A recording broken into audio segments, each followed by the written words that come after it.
hay que ser muy cuidadoso cuando uno habla del tema del pensamiento positivo, porque hay personas que pueden pensar que el pensamiento positivo quiere decir negar la fealdad, negar la violencia, negar las cosas que no son adecuadas. No, no es eso. Cuando nosotros hablamos de pensamiento positivo, no hablo de negar las cosas que están mal, no hablo de negar los problemas, hablo de poner el foco en las soluciones. Hablo de poner el foco no en la crítica, sino en buscar la manera de ayudar. Es en dónde pones el foco. Si estoy poniendo el foco en el problema o estoy poniendo el foco en la solución. Si estoy poniendo el foco en lo que no me gusta de la otra persona o estoy poniendo el foco en lo que esa persona tiene en común conmigo. Esa persona, igual que yo, tiene anhelos, tiene ilusiones, tiene luchas internas, tiene preocupaciones. Lo que ya es difícil de negar por la cantidad de evidencia científica que hay, es que cuando una persona pone el foco en lo positivo, el organismo empieza a responder de una manera radicalmente distinta. Cuando una persona se enfoca en lo positivo, cuando una persona vive más que en la queja, en el agradecimiento, cuando vive más en la sonrisa que en la desesperanza, cuando vive más en el deseo de cooperación que en el enfrentamiento, baja los radicales libres. Y es que está absolutamente visto que el estrés negativo, el distrés, sube los radicales libres, daña el tubo digestivo, libera cortisol, el cual a su vez daña el sistema óseo, el sistema muscular, mata neuronas en el hipocampo. Es decir, está todo tan absolutamente conectado y al final, ¿a qué te lleva esto? Te lleva esto a que la clave es mirar, o por lo menos que tu foco busque ver a la otra persona como un ser humano, no como un objeto, no como un obstáculo, no como un problema, no como un desastre, sino que le veas como una persona. Y claro, esto tiene un impacto muy grande en la otra persona. Claro, tiene que salir del corazón. Esto no puede ser un maquillaje, voy a hacer como si. Si no sale del corazón, es mejor que lo hagas como si a que no lo hagas. Pero llega un momento en el que entiendo que esto puede salir del corazón y tiene un efecto realmente llamativo. Yo creo que el ser humano solo tiene un oponente. Lo que pasa es que es increíblemente astuto. Se disfraza de múltiples maneras, hasta de las maneras más sutiles, con lo cual es muy difícil reconocerlo. El único oponente para mí que tiene el ser humano es su ego. Porque el ego, cuando le domina a uno, no permite que haya espacio para el otro. Tú tienes que ser el centro de la circunferencia siempre. El ego es una creencia muy profunda, probablemente la más profunda que está metida en el inconsciente humano. Es una creencia de que yo estoy separado del mundo, de que yo estoy solo, de que yo estoy en peligro. Entonces, cuando esta creencia yo la vivo como una certeza, indudablemente vivo asustado. ¿Por qué? Porque me siento solo, porque me siento aislado y me siento en peligro. Es curioso que personas de la talla de Albert Einstein, en una ocasión dijo que había una pregunta que era la más importante de todas. La pregunta es, ¿vivo en un universo hostil o en un universo amigable? Si a la pregunta ¿vivo en un universo hostil? Yo respondo, sí. Imagínate esto cómo me va a afectar a mi forma de ver el mundo. Todo lo veré bajo ese prisma, todo lo veré bajo ese color. Si yo creo que vivo en un universo amigable, yo viviré las cosas de otra manera. Tendré dolores, tendré dificultades, tendré tropiezos, pero en un universo amigable lo entenderé como una lección que cuando tenga suficiente perspectiva entenderé que era necesaria, aunque ahora no lo comprenda, aunque ahora no me guste, aunque ahora lo rechace. Hay emociones como el miedo que son muy oportunas en ciertos momentos porque nos permiten detectar el peligro y hacer algo para protegernos. Hay otras emociones que son muy oportunas, como la rabia. En un momento determinado ves que algo no está bien, que se está violando un valor fundamental, y tú desde la rabia, no desde la ira, que es diferente, desde la rabia te opones a que se haga daño a otras personas violando ese valor o haciendo caso a una regla básica de convivencia. Un estado de ánimo es cuando una emoción negativa nos atrapa. Ya no es que tengas miedo, es que vives asustado. No es que tengas un momento de rabia, es que vives resentido. No es que tengas un momento de sensación de impotencia, es que te sientes impotente. Sí se sabe que estas emociones, al ser procesos fisiológicos, implican cambios hormonales, implican cambios celulares. Claro, los cambios hormonales que suponen son muy dañinos, porque por ejemplo hay una hormona que cuando se segrega de forma normal, siguiendo lo que se llama los ritmos circadianos, que es el cortisol, pues todo va fenomenal, pero se ha visto que este tipo de estados emocionales tóxicos pueden producir elevaciones del cortisol por encima del 50%, pero no solo eso, es que el cortisol a lo largo del día sube y baja, es decir, sube con la madrugada conforme va despuntando el día y baja cuando va cayendo la tarde para entrar en la noche y que podamos descansar. Rompe el ritmo circadiano, es decir, están los niveles muy altos, pero es que están altos todo el día. Claro, el cortisol elevado con estas cifras y con esta intensidad y duración, pues favorece, por ejemplo, en el hueso la osteoporosis. En el músculo, lo que se llama la sarcopenia, la pobreza muscular, porque destruye fibras musculares, curiosamente, para convertirlas en combustible, cuando no hace falta. Sube los niveles de glucosa, con lo cual favorece la diabetes tipo 2 o diabetes del adulto. Además, sobrecarga el corazón, favorece la hipertensión arterial, produce un nivel aumentado de lípidos, triglicéridos y colesterol, daña el sistema inmunitario, es decir, no hay una sola parte de nuestro organismo que no lo toque. Por eso sí que tenemos que ser cautos, aceptar perfectamente que tenemos nuestra fragilidad, que tenemos nuestra vulnerabilidad, que tenemos momentos de miedo, momentos de desesperanza, momentos de frustración, pero no vivir en estos estados tan dañinos. Nacemos con una tendencia, con una inclinación, a veces a ver las cosas más negativas, pero a base de entrenarnos desarrollando la fuerza del carácter, nosotros podemos darnos la vuelta como un calcetín. No es que esa tendencia no exista, lo que pasa es que ya no está presente en nuestra vida, porque hay otras formas de ser y otras formas de estar en la vida que han suplido ampliamente esa inclinación, y entonces de alguna manera ya nosotros lo que expresamos es radicalmente distinto. Yo honestamente creo que vivir de acuerdo a las emociones es un error. Las emociones fluctúan más que el viento. Un día no sabes por qué te levantas contento, otro día te levantas triste. Si nosotros dependemos de nuestro estado de ánimo para actuar de una forma u otra, pues estamos completamente dependiendo de cosas que inicialmente da la sensación que no podemos gestionar. Sin embargo, las decisiones sí que pueden marcar nuestra vida. Por ejemplo, ¿hay una emoción que es el miedo? Claro que sí, pero hay una decisión que es la valentía. Si fuéramos más conscientes del poder que tienen nuestras decisiones para transformar nuestra vida, seríamos más firmes a la hora de tomar decisiones importantes y dejaríamos de estar menos orientados por algunas de las emociones que, como comentaba antes, nos llevan de un lado para otro. Sabemos que en el proceso creativo hay una serie de etapas. La primera etapa es una persona que empieza a darle vueltas a las cosas, empieza a leer, empieza a estudiar y empieza a reflexionar. Ahí la actividad está localizada fundamentalmente en el hemisferio izquierdo del cerebro.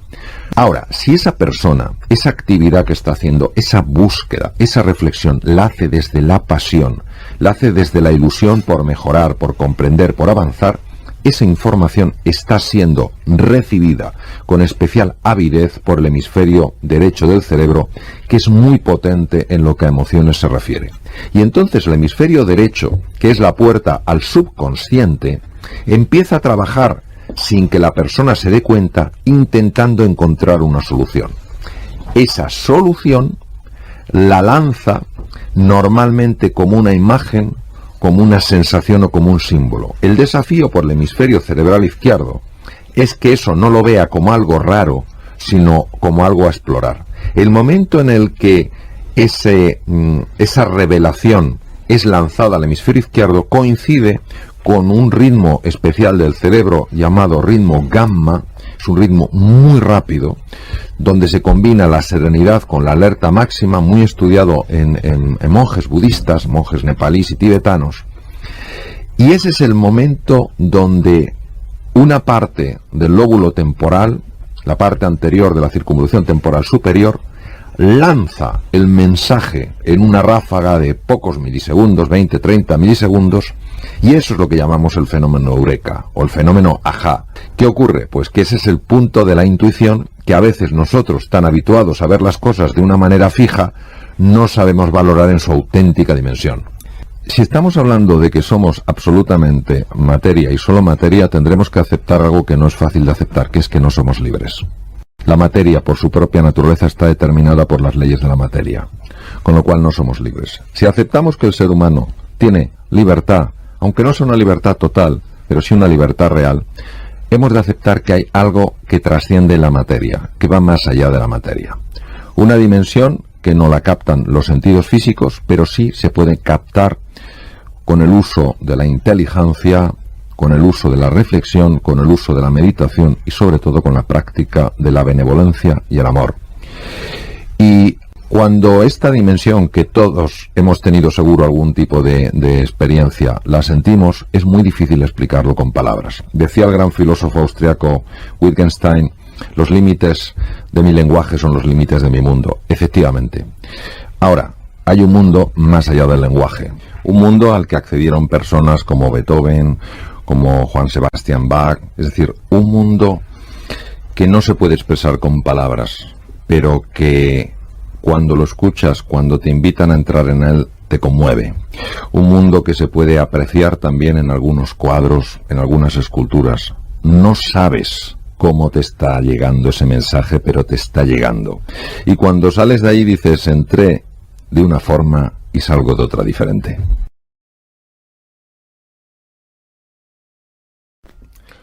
La clave para serenar la mente solo es una, en mi experiencia, que es el dominio de la atención, que no es el sometimiento a la atención, es el gobierno de la atención.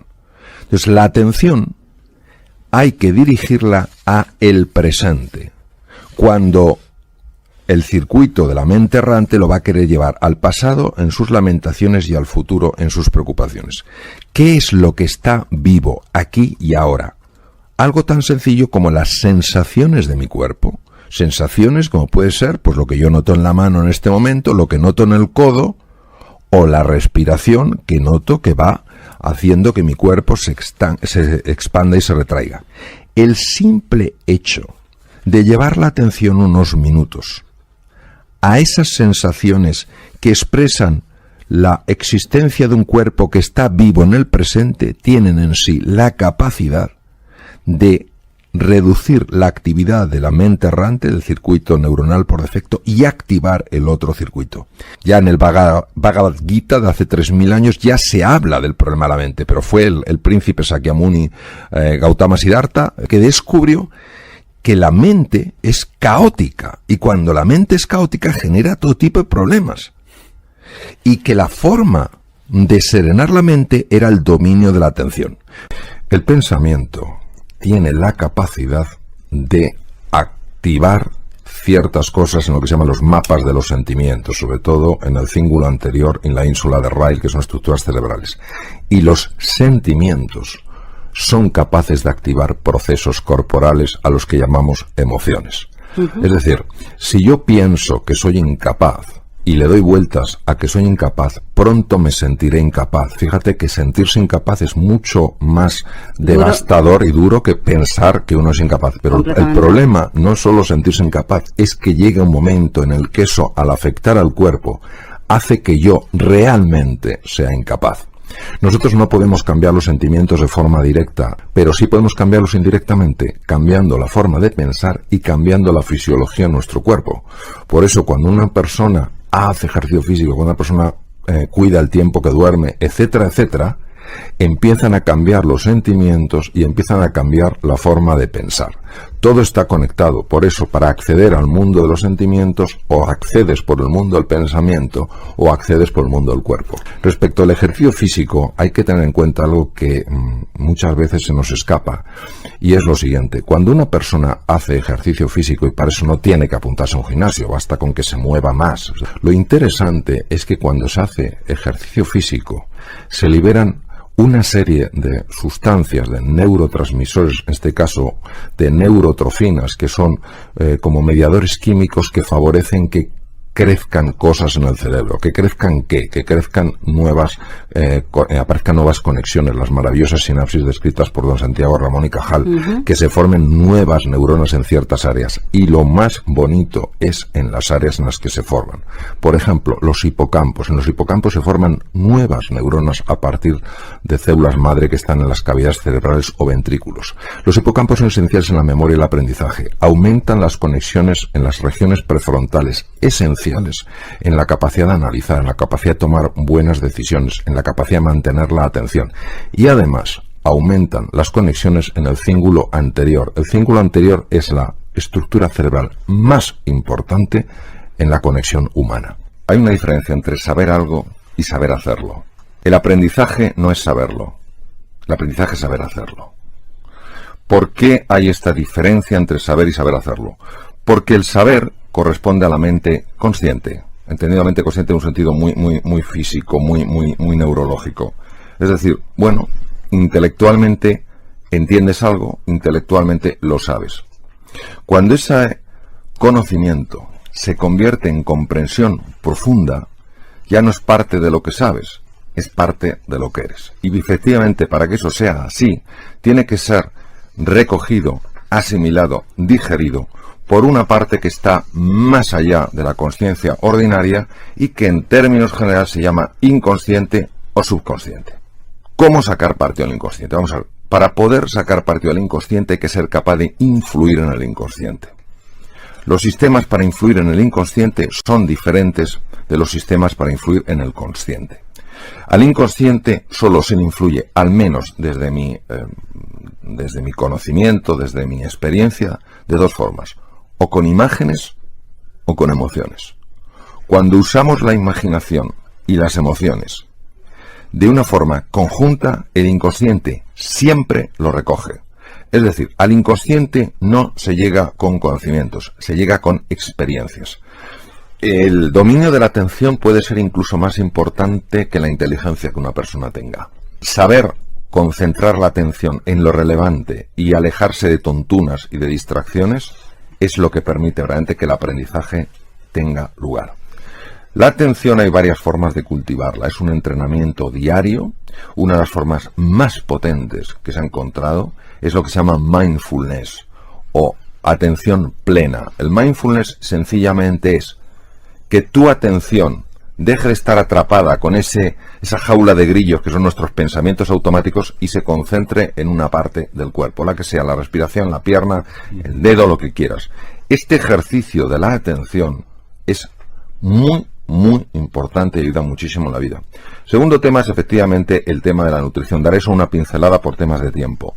El cerebro solo puede consumir, salvo periodos de ayuno muy prolongado, que son rarísimos, solo puede consumir glucosa y oxígeno. La glucosa hay que dársela al cerebro de una forma continua, no a golpes, no tomarse 27 croissants por la mañana, no sé cuánto por la comida y tal la cena. Hay que comer entre 5 o 6 veces y fundamentalmente hidratos de carbono que liberen el azúcar de una forma progresiva, no en picos. Es decir, todo lo que sea integral, todo lo que sean vegetales, todo lo que sean frutas de bajo índice glicémico, véase manzanas, véase kiwis, véase naranjas, tienen la capacidad de mantener estable el nivel de glucosa y es muy importante. En tercer lugar, para mantener la atención es esencial dormir de forma constante un mínimo de 7 horas, entre 7 y 8 horas. El ideal son 8, los niños un poco más, 7 horas. Cuando baja el sueño, cuando reducimos las horas de sueño, supuestamente en beneficio de la eficacia, la atención baja radicalmente. Y hay otro punto que sí me gustaría añadir, y con esto finalizar esta pincelada: el ejercicio físico. El ejercicio físico es muy importante porque mejora clarísimamente la atención. Nosotros no somos quienes creemos que somos. Los límites que padecemos y sufrimos en la vida no son límites que correspondan a nuestra naturaleza. Hay una estructura mental que es como una especie de software virulento que hace que nos veamos como no somos. Y el mundo real es infinitamente más benévolo que el mundo mental. El mundo real ves una pérdida, duele, es difícil. Uno tiene que superar el proceso duelo.